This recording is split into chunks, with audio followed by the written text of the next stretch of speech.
Buongiorno da Adria con la presidente della Proloco Letizia Guerra. Siamo qua con Letizia per scoprire alcuni segreti di questa città. Per esempio, sapevate che Adria era la città della ghisa? Ciao Leandro, ciao a tutti. Siamo qui proprio lungo, come dicevi tu, lungo la riviera, perché intanto siamo vicini proprio al simbolo di Adria, che sono le ringhiere, che appunto sono in ghisa. In ghisa noi abbiamo appunto questa particolarità ad Adria, che ci sono molti manufatti in questo materiale, la ghisa, e quindi possiamo anche parlare quasi di ghisa d'arte. Il perché è presto detto. E ad Adria tra la fine dell'Ottocento e i primi del Novecento esistevano due officine proprio di ghisa, quindi due impianti industriali proprio che lavoravano questo prodotto.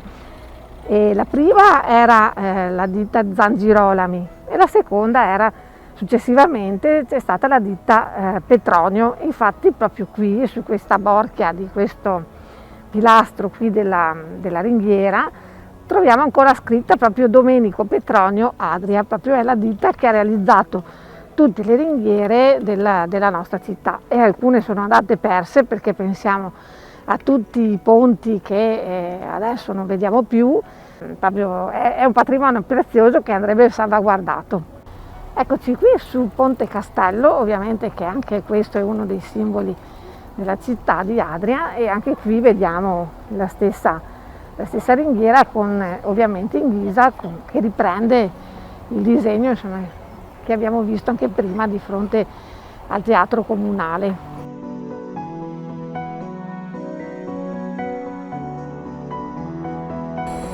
Allora, adesso siamo in piazza Garibaldi, per noi adriesi anche detta piazza Castello, e alle mie spalle c'è la torre dell'orologio, dove ancora oggi vediamo un fregio in ghisa, quello sotto l'orologio, e un balconcino sempre in ghisa, anche se il balconcino sembra da delle cartoline d'epoca sia stato modificato nel tempo, però è sempre un altro manufatto in ghisa, e questo è sempre un altro simbolo della nostra città.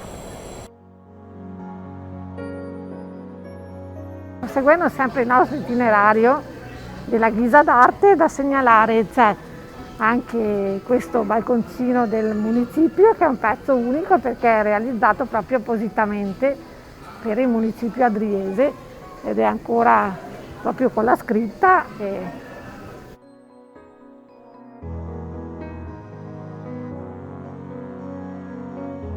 Vorrei farvi vedere uno dei più bei pezzi, diciamo, dei poggioli in ghisa che ancora sono conservati ad Adria, speriamo che si conservino.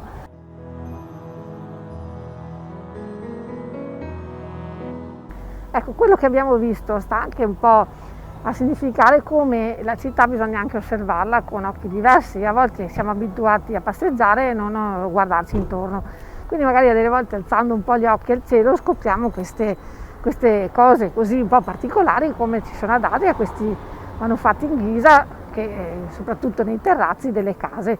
Quindi questo ci serve un po' anche così di insegnamento, di passeggiare magari una volta ogni tanto e di guardarci intorno, scoprendo dei particolari che magari non abbiamo mai osservato.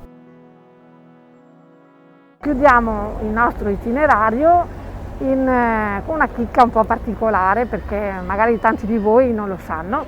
Siamo in Corso Mazzini, e qui proprio dove passa Corso Mazzini, dove praticamente si tiene ogni sabato il mercato cittadino, passava un canalino, e qui proprio qui vicino, come poi vedete nella foto che è del Novecento, vi era un ponte, il ponte di Santo Stefano o della Tomba, che anche lui riprendeva la stessa ringhiera in ghisa che abbiamo visto già su Ponte Castello di fronte al teatro, quindi era proprio la ringhiera tipica della nostra città, ovviamente in ghisa.